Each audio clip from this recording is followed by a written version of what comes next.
Okay, welcome everybody. Today we are going to discuss all things Powers Irish whiskey, and I can't think of a better person to have talk about Powers with us than Carol Quinn from Irish Distillers. She's the archivist, historian, and all-around expert on the Powers brand. So she's going to walk us through all things Powers today. So with that being said, I'll turn it over to Carol, and thank you again for joining us today. No problem. I'm absolutely delighted, Alan, because I think, as I mentioned to you, and I'm not supposed to say, but Powers is my personal favorite. I work for Irish Distillers and we've got a host of great brands, but if there's a company function, you're going to find me either with a glass of Gold Label or a glass of John's Lane. And anybody at work knows that, so I'm not sharing any secrets. But I'm delighted to take this opportunity to give a deep dive into what makes Powers special, what makes it unique, what makes it different to other Irish whiskies. And in doing that, I'll talk a bit about the history of Powers and how it really was the Irish whiskey that Irish people drank. It's really only fallen out of favor in the last few years. And I think it's about time that people rediscover what is a fantastic Irish whiskey. And it's certainly something that I'm extremely proud to be talking to you about today. So as you mentioned, I'm the archivist for Irish Distillers, and that means I look after our physical records. And that, in terms of Powers, are the actual ledgers, the employee records, the recipes, the mash bills, the history of making that incredible whiskey since the 1790s. So it's a wonderful thing to be able to share that history over 200 years of actually making whiskey. But before I do that, I'm going to take this opportunity of a captive audience just to bring you back a bit of time and tell you about the origin of Irish whiskey and what made it special. And for many of your members who I'm quite sure are interested in new products and new distilleries, they well know that what you need if you're launching a new brand is a celebrity endorsement. That's the first thing you need. And Irish whiskey had that. The stern-looking woman there that you're looking at with the fiery red hair, that's of course Queen Elizabeth I of Great Britain. And in 1541, she had stocks of what was known as Ishkavaha, the water of life, that is Irish, and that is anglicized as whiskey, Ishkavaha.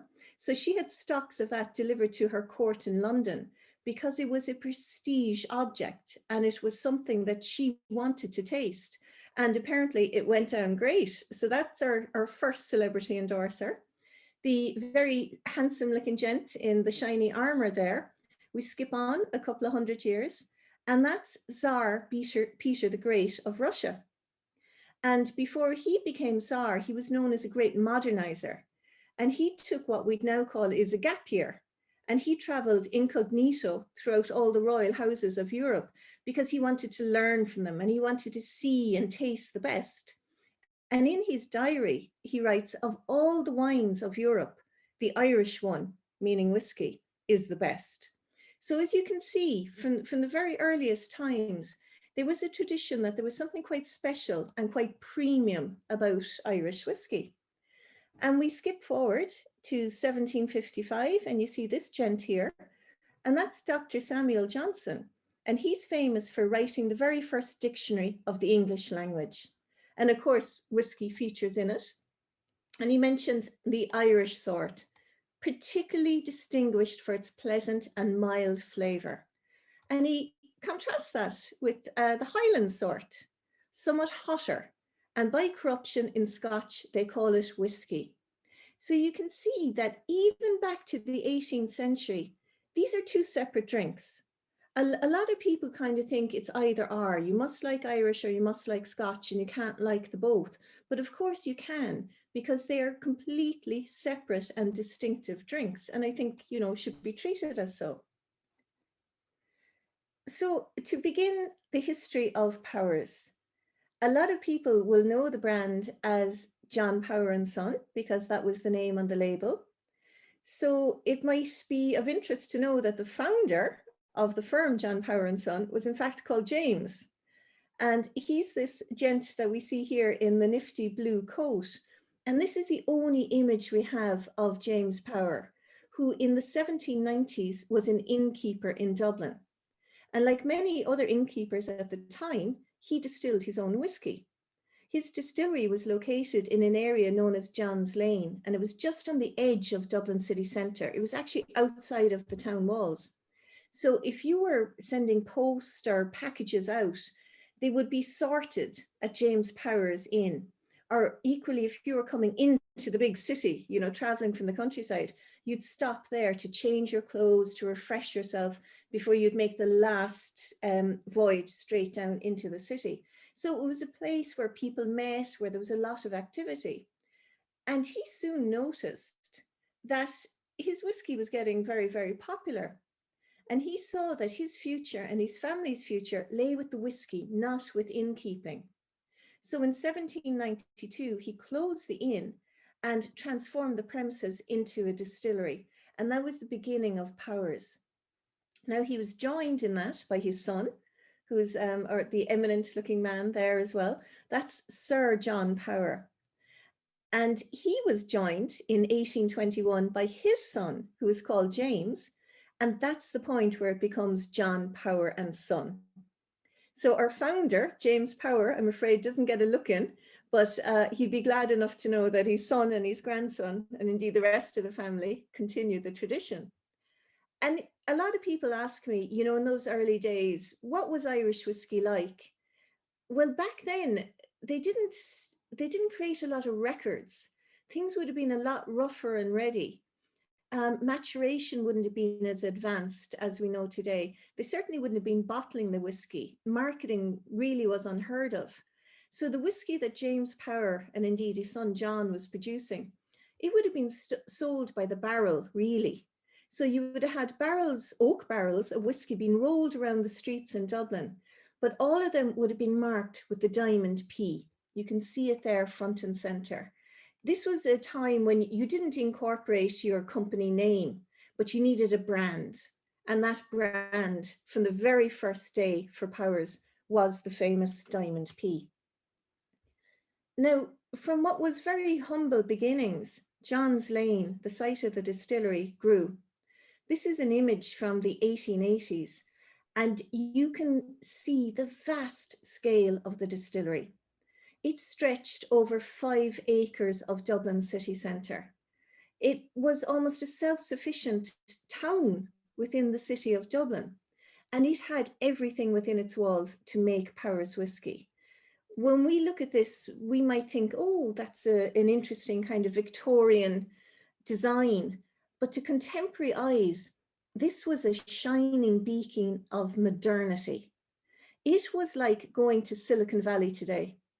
If you rocked up to the Facebook headquarters in San Francisco and your jaw drops at how modern it is, that's what contemporary people would have felt looking at John's Lane. They had equipment there that wasn't seen anywhere else, both in Ireland or in Britain. And it was a place that a lot of industrialists traveled to see how the Powers did things. And they were well known as being the most eminent of the Irish distillers. Now, at any time, you would have literally hundreds of people working here. And you would have had fathers joined by sons, joined by grandsons.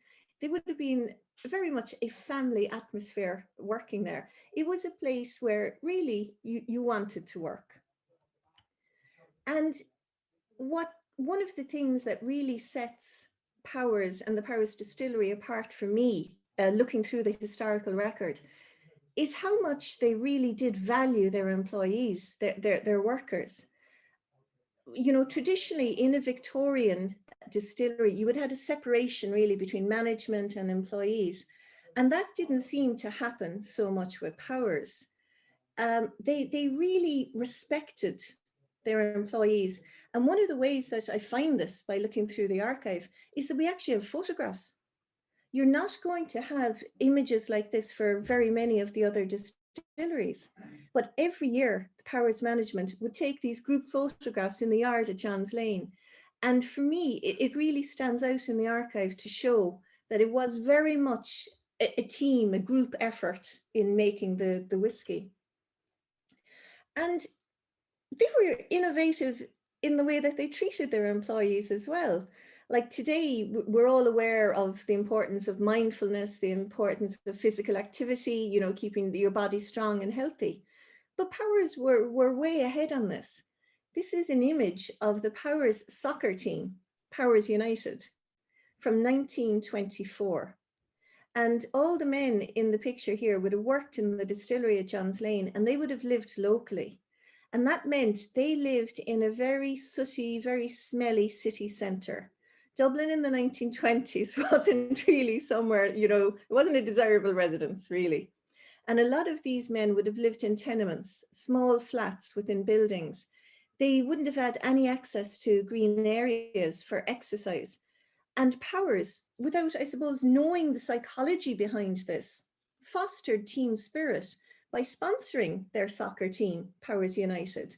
And they were provided the kits. And as you can see in the middle there, the ball has the diamond P with 1924 around it.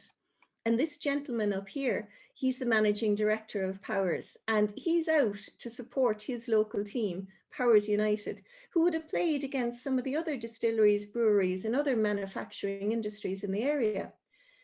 But Powers, to do this, they had to lease a greenfield site, a playing pitch. And this to them was money well spent. You know, well over 100 years ago, they realized the importance of good, healthy exercise for their employees. And they made it possible for the employees to take that exercise. There were other really quirky things about Powers, about the distillery. When the famous whiskey writer Alfred Bernard visited in the 1880s, he remarked, as I said, on the modernity of it. It was the first distillery he'd ever visited that had an internal telephone system, that if you were at one end of the campus, you could actually ring somebody in the stillhouse and speak to them. But he visited every single distillery in Ireland and in Britain. And Powers, this is back now in the 1880s, was the only one that he noticed that actually had a canteen for its employees, somewhere that you could sit in comfort and eat your meal. You would have brought in your sandwich to work, but it was about giving the workers dignity. And if you can think about that, the only one of all the distilleries he visited that had this facility for their employees.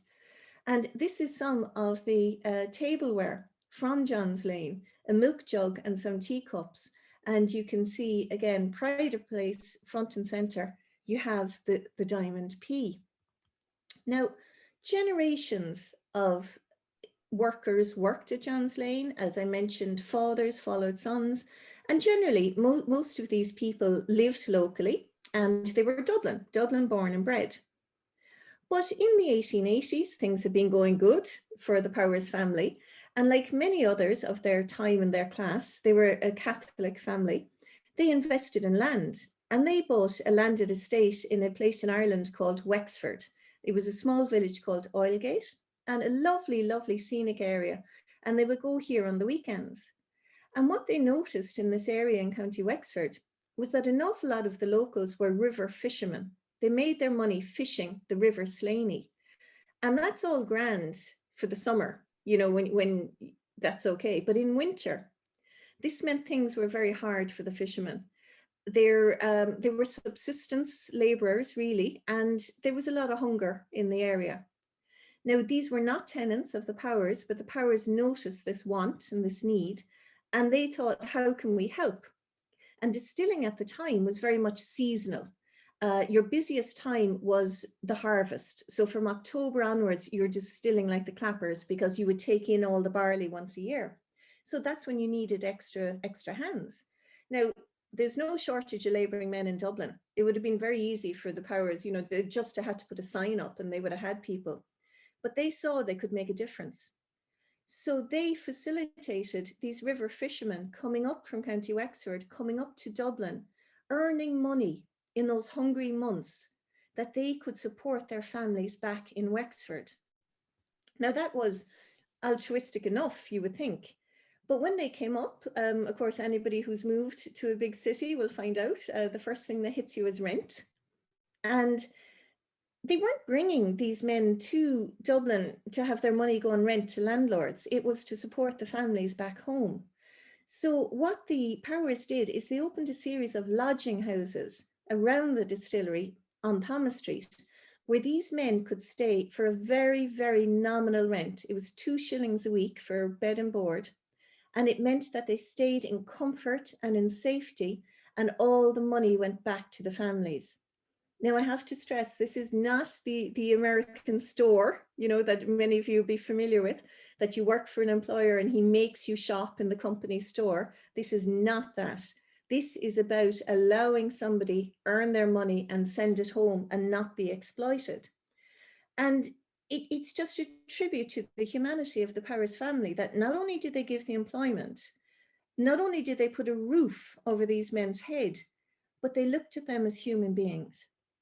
Because you really have to remember, these men were extraordinarily poor. You know, hunger was never too far away. They wore the badge of their poverty by being dirty. They didn't have change of clothing. You know, they stood up in their clothes, they went to work, they lay down in their clothes. And so that badge of poverty, you know, that dirt was on them. And the Powers family recognized this. And in the image you're looking at here, it's the rules of the lodging house. And it's saying obvious things, come in at a certain time, you know, this is standards of behavior. But one rule there, number 9, it says each man is provided with 2 flannel nightshirts to be given up to the housekeeper when leaving. So that meant that these individuals who came up to the big city, came up to Dublin, only wearing the clothes on their back, by giving them a nightshirt, it allows them to change their clothing, it allows them to wash it, to refresh it, and to face the next day with dignity. And that's what the Powers family gave to their employees, dignity. And it's what absolutely sets them apart from many, many other employers. And their respect for the employee comes out in many different ways. One of the questions that I'm often asked is the iconic 3 swallow emblem that you find on a bottle of Powers. And of course, we have now part of the range is known as 3 swallow. Where did that come from? And I was very cocky about this when I first started my job. And I said very confidently at an interview, nobody knows, it's lost in history. And I'd no sooner said that than we got a phone call from a woman called Olivia O'Reilly who said, I know. And her father was a direct descendant of James Power. And indeed, he was the last managing director of the Powers Distillery. And the 3 swallow, it originated as an age statement. You needed something in an era of not universal adult literacy. There's no point writing, this is a 3-year-old whiskey, if people can't read that. And you need a visual clue. So the swallows were that visual clue. And the standard whiskey, up until the age of whiskey, up until the 20th century, is the 7-year-old whiskey. So the 3 swallow, if you saw that on a label, it meant it was a 7-year-old whiskey. But why swallows? You know, some people use stars, some people use dots, many, many different things. And the story that Olivia O'Reilly was told by her father, who got it from his father and all the generations before him, was that the Powers family were extremely proud of the horses in the distillery. And they stabled their own family horses in the distillery. Their own family coach would have been stored there. And it was the groomsmen who worked in the distillery drove the Powers family through the streets of Dublin. Now, the Powers family would have been very well thought of. They were very successful and they would have been part of Dublin's elite. So they're going to gala occasions like balls in Dublin Castle, and they would go in the coach. And in the coach, you had 3 coachmen. You had a driver, his assistant, and at the back, to balance the coach when people came in and out, you had a 3rd coachman. And while the Powers family would go into whatever glittering occasion they were going to, the 3 coachmen would stay outside. And there's no use working for a distillery unless you've got a few perks of the job. And they would have had a little flask, not enough whiskey to get them drunk, but just enough to keep the cold out. And there was enough in there for 1 swallow for each man. So when the time came to come up with a visual identifier for an age statement, they took the emblem of the three swallow as a tribute to the coachman who would drive the family through the streets of Dublin. Now, another thing that set Powers apart was their global ambition. It was their vision for themselves to sell Irish whiskey all over the world. And to do this, you have to bottle your whiskey. And they were one of the first, if not the first, of the Dublin distilleries to bottle their own whiskey themselves. And the image you're looking at here is the Foreign Export Bottling Hall in Drury Street in the heart of Dublin city centre. And it's from here that it was primarily gold label, would go out all over the world. And what's very interesting about the bottling hall as well is that was a place where you had women employed. Traditionally, most of the employees in distilleries are men because it's very physical manual work. But when it came to bottling, this was something that you could employ women. So generations of females, the wives, sisters, and mothers of the distillery employees also got employment here. And again, that's something that really sets Powers apart and is quite unique. Now, within the archive, I have these, they're called ledgers, they're bound volumes, for each of the different territories that Powers was selling their whiskey in the 1870s, 1880s, 1890s. And I was astounded by the global reach of this when I had a look. You can see there some of the names there, Madras in India, Vancouver in Canada. The middle one there, you can't read it so well, but that's Hong Kong. You know, they're selling in Hong Kong. We would love if Irish whiskey was as big in Asia, you know, right now as it was back in the 1890s. Other names that are on those books are Uruguay, Mauritius. Maybe you won't be so surprised to hear that there's one for the Vatican. Powers Irish whiskey was a favorite at the Vatican. And I have a lot of the correspondence there, and they were quite cute, the people importing. And they suggested that the whiskey sent to the Vatican be sent in the diplomatic pouch, because that way you don't pay any duty on it. So quite clever there. But it was being sold literally all over the world. And of course, America was somewhere that they wanted to market. And they tried to share the knowledge of Powers by taking part in what was known as world fairs. Now, these were a huge phenomenon in the 20th century, where a different city would host a World's Fair, and the best and the brightest, the newest, the most innovative would come, and they would show what they were doing.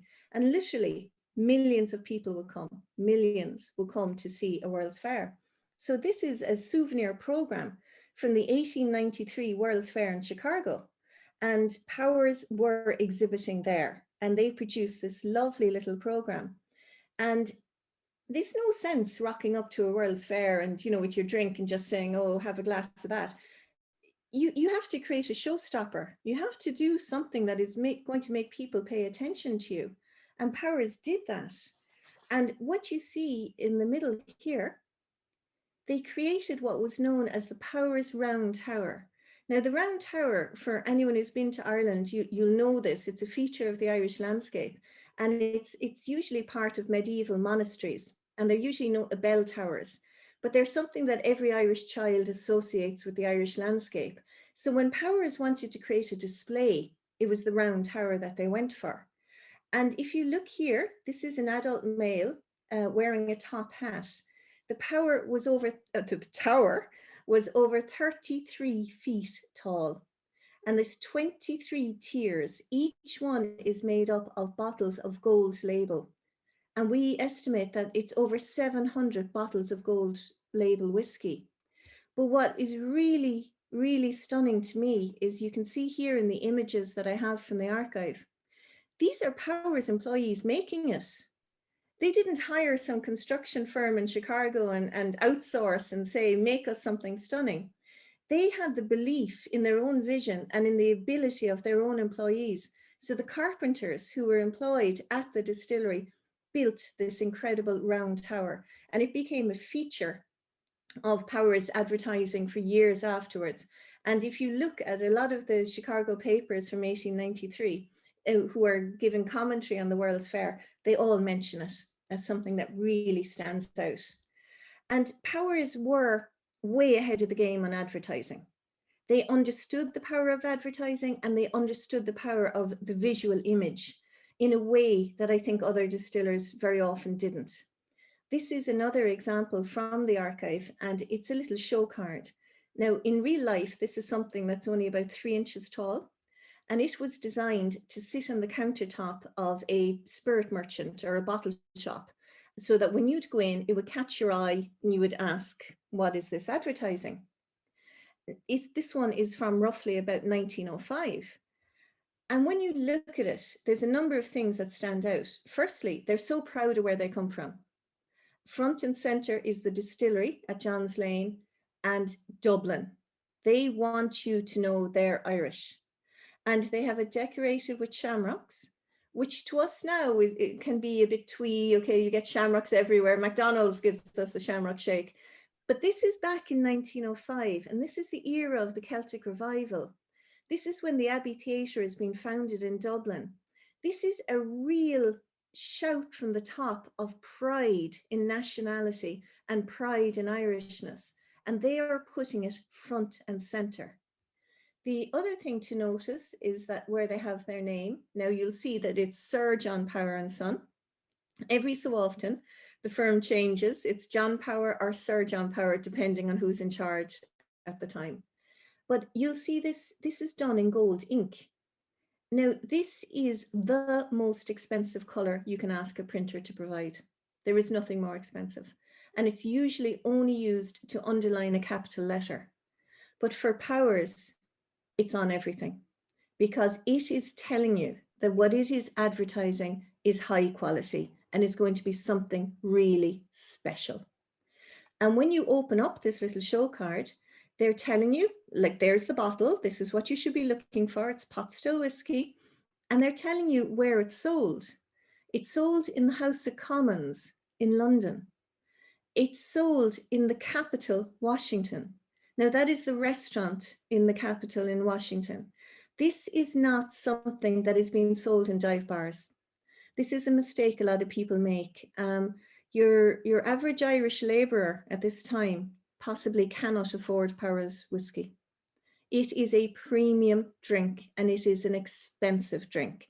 It is something you look forward to. It is something that you save up for.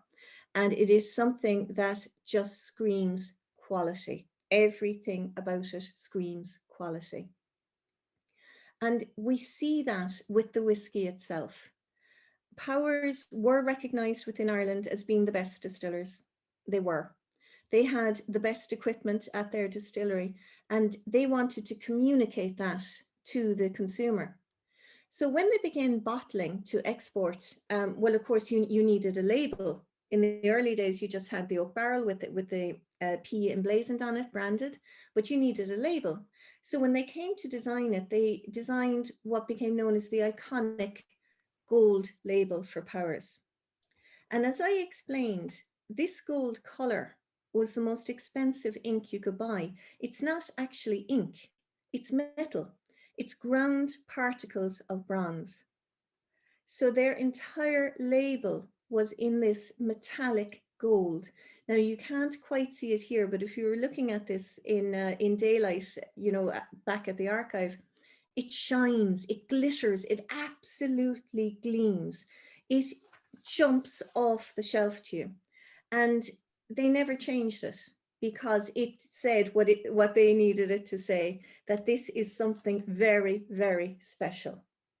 Now, you could buy Powers by the bottle, and usually when it was exported in the bottle, but you could still buy it the traditional way in the cask, in the wooden barrel. And if you did that, then you would, as a publican, you would decant it yourself into your own bottles using labels as supplied by the distillery. And that's when you have a white label. So it's the same whiskey, it's coming from the same place, but one has a gold label to show that it's been bottled by the distillery itself. And the other white label is that it's been bottled by a publican. And you would get people who would swear blind that the Powers whiskey, as bottled by their favorite publican, tasted a lot better than the distillery whiskey. And there was absolutely no difference whatsoever. But Powers understood, that people liked things a certain way. So they were quite happy to facilitate that. So just taking another look back at the distillery. And one of the great things about it is the footprint of it is still there in Dublin. Hopefully, when some of you will be able to come to Dublin, you'll be able to visit it. And the front here is called Thomas Street. And you can walk up Thomas Street and you can actually go in this arch. It is now the campus of the NCAD, the National College of Art and Design in Dublin. And you can actually walk down the very cobblestones, the same cobblestones that generations of distillers walked on in Dublin. And it's a really, really special experience. And I'd encourage anybody who is going to be able to visit Dublin to do that. And within the walls, as I mentioned, it was a byword for innovation and modernity. This is an image here of the stills at John's Lane, and they're actually still intact. If you visit the NCAD today, they're still there. Now, the infrastructure around it is gone, but they're still there. And they were designed by the Powers themselves, along with their distillers, and they were to a completely unique design. And you can see down here, there's a couple of men, and they're shoveling in coal that heats these stills. That was backbreaking work. That was very, very difficult work. And the Powers were open to improving things. And they were the first of the Dublin industries to have this. It's a stationary beam engine, a steam engine. And this broke new ground for industrial technology in Ireland. And it was Powers who pioneered it. And they had a great belief in the ability of their own men, their own employees. And in the archive, I have boxes and boxes of kind of engineering manuals and magazines saying the latest in hinges and flanges. And what the Powers would do is they would get these magazines, they would look at what's there, and then they would say to their own employees, "Ye can do this." And this is the engineering workshop at John's Lane. And there's a couple of things to point out. Again, to us, it kind of looks nice and Victorian and kind of cute, but it was really groundbreaking. And the first thing to say is how big and how airy it is. You can see these large windows. There is light flooding in here. The walls are covered. These are what's known now as subway tiles, those white ceramic tiles. They're very expensive. This is a workshop. This is, somewhere where you get oil and, it gets a bit sweaty and smelly. There's no member of the public ever coming in here. You don't need to put expensive tiles on the walls. But for Powers, they did, because they wanted to give the dignity of working in a beautiful environment for their employees. That was important to them. Why shouldn't your workplace be aesthetically pleasing? Why shouldn't your employer pay a little bit more for you to have a pleasant workplace? And everything about this image here reflects the ethos of Powers and the Powers distillery. And when you look at the beautiful wrought ironwork, again, it didn't need to be that good or that nice. And for many of these men working here, their working conditions are a lot better than the conditions that they're living in. But that was so typical of Powers. And again, you're going to have the modern electric light as well.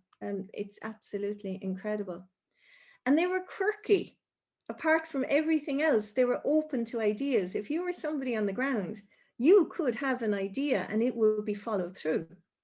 And this is an image from the 1930s of one of the storage warehouses at John's Lane. And this is where the barrels of whiskey would mature. And they had a flat roof on this maturation warehouse, and it was covered in earth. And a lot of the employees were agricultural laborers. And they're in Dublin city centre, and they're looking at, what is basically farmland. And they're saying, why are we paying for food in the shops when we can grow it ourselves? So they went to the management of Powers Distillery and said, can we not farm this warehouse? And they did. And what you're looking at there is they're growing potatoes and cabbage on the roof of the maturation warehouse in a really built up city centre distillery. It's absolutely incredible.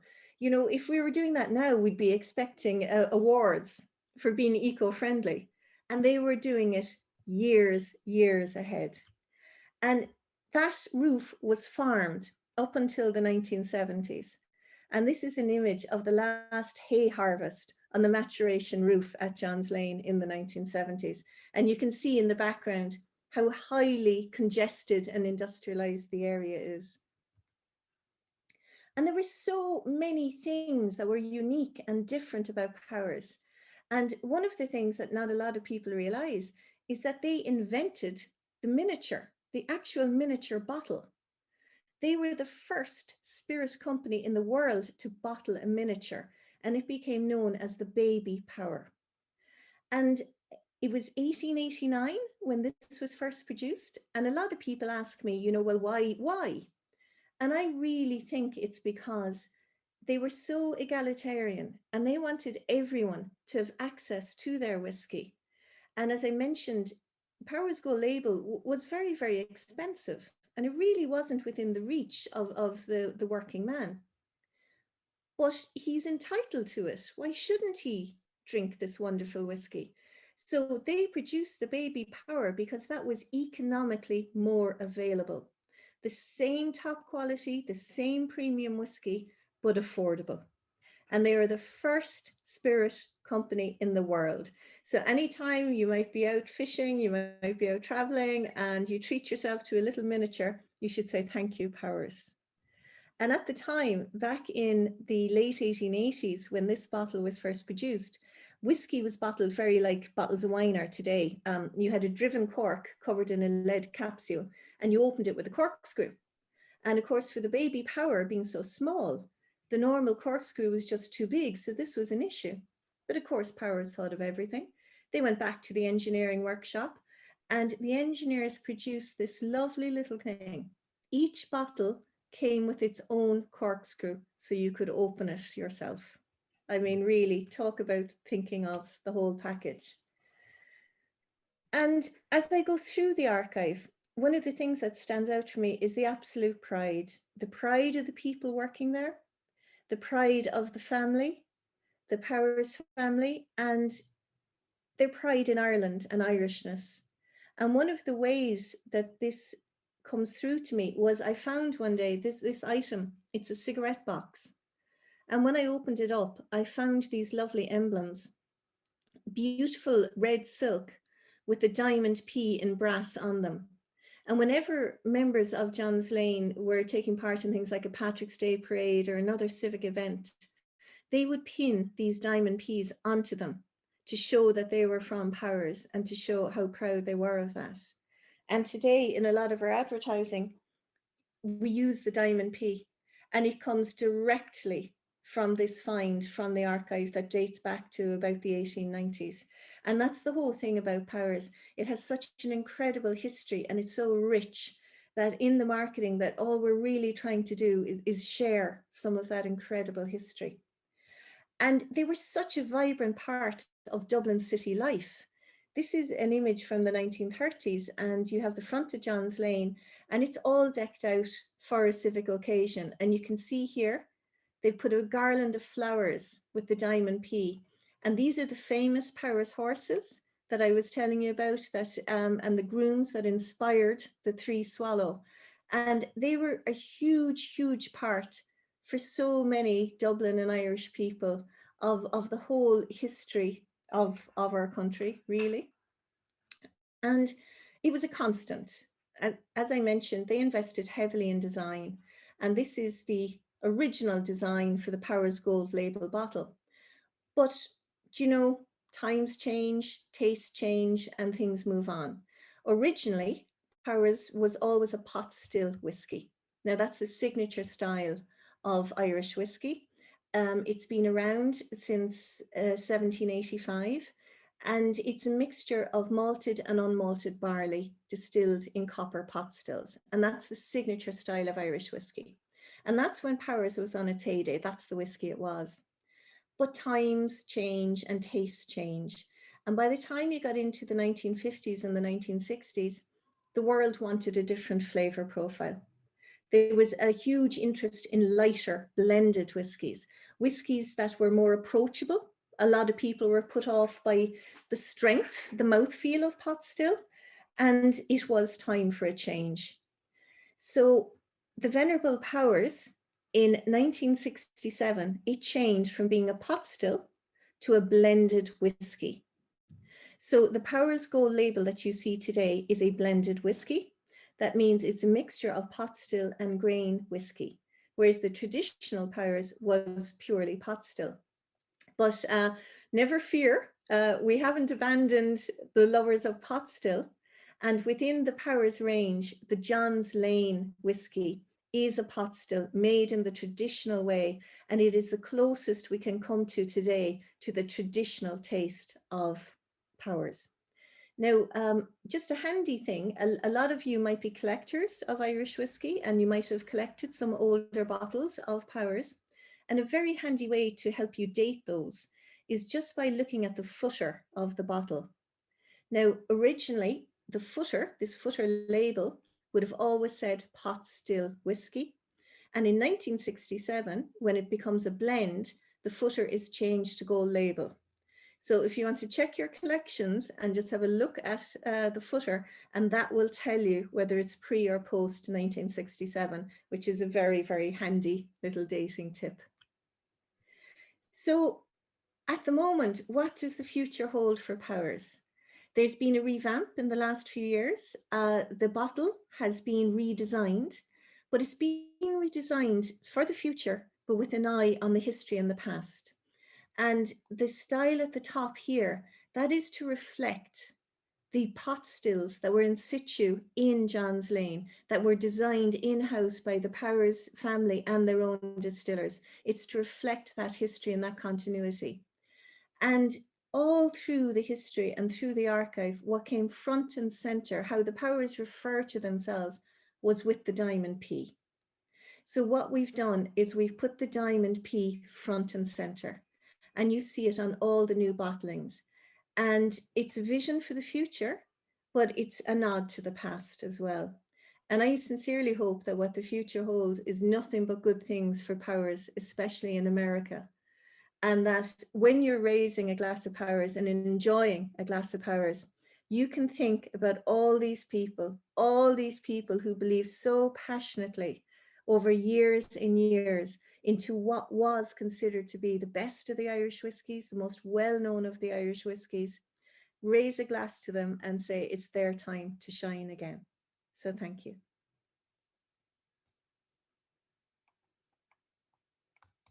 Thank you, Carol. That was great. No bother at all, Alan. I'd be delighted to answer any questions that you might have. Yeah, with you end there with kind of the future. What are the beyond the redesign?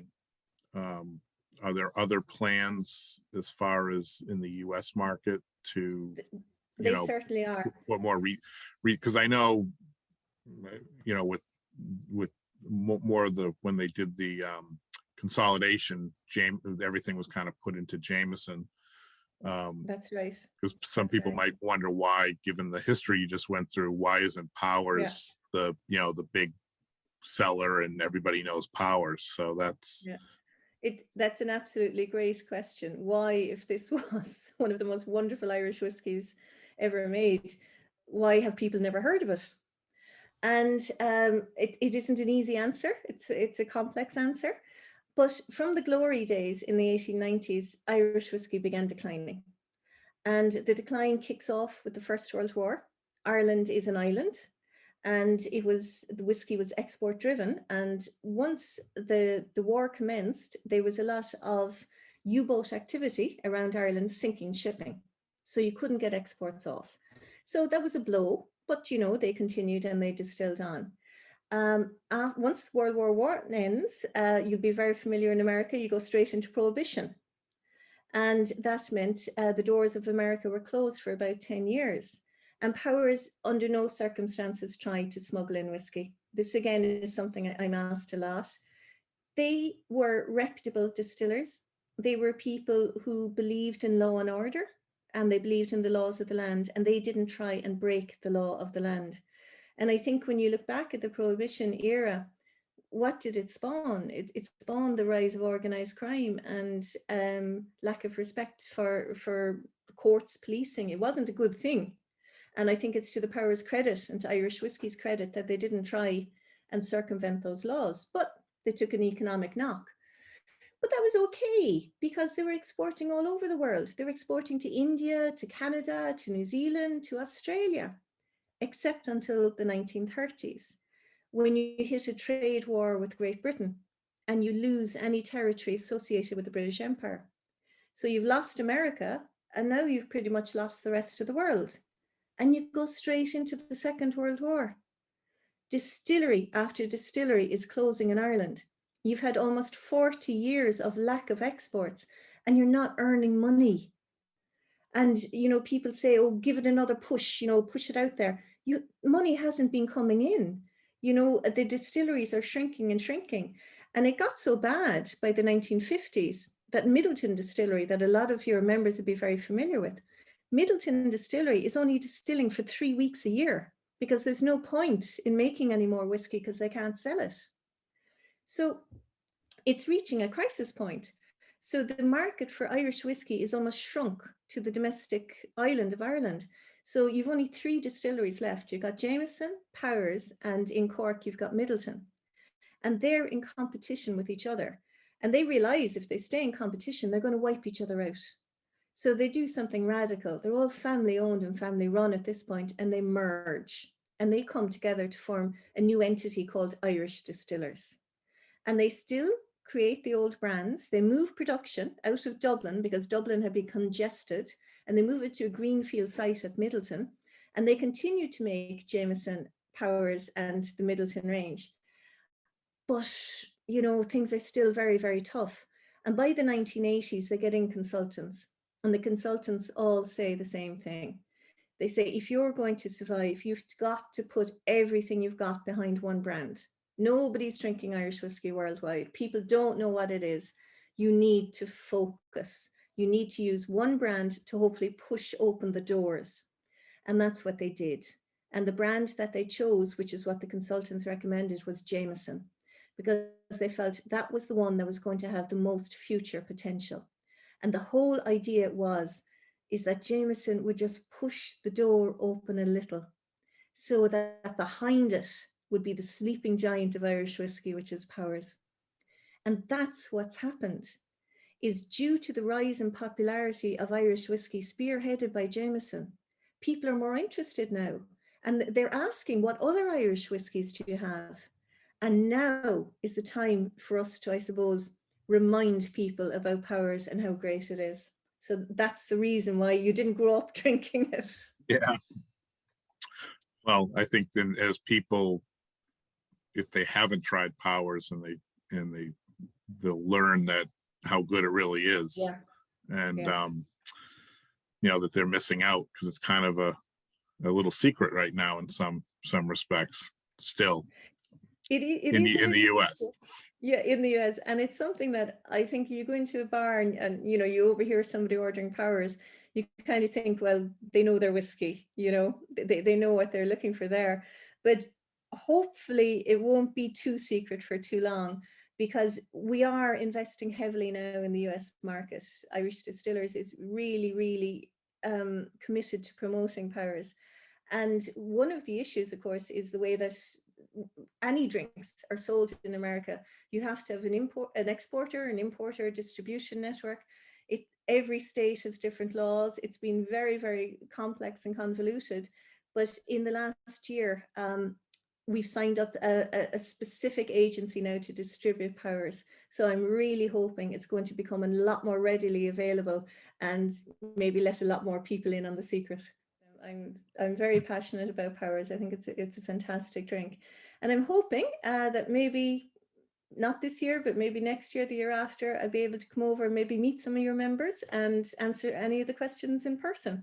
That'd be something to look forward to. Yeah, that would be wonderful. We'd look forward to that. So, well, thank you again very much. And we'll talk soon.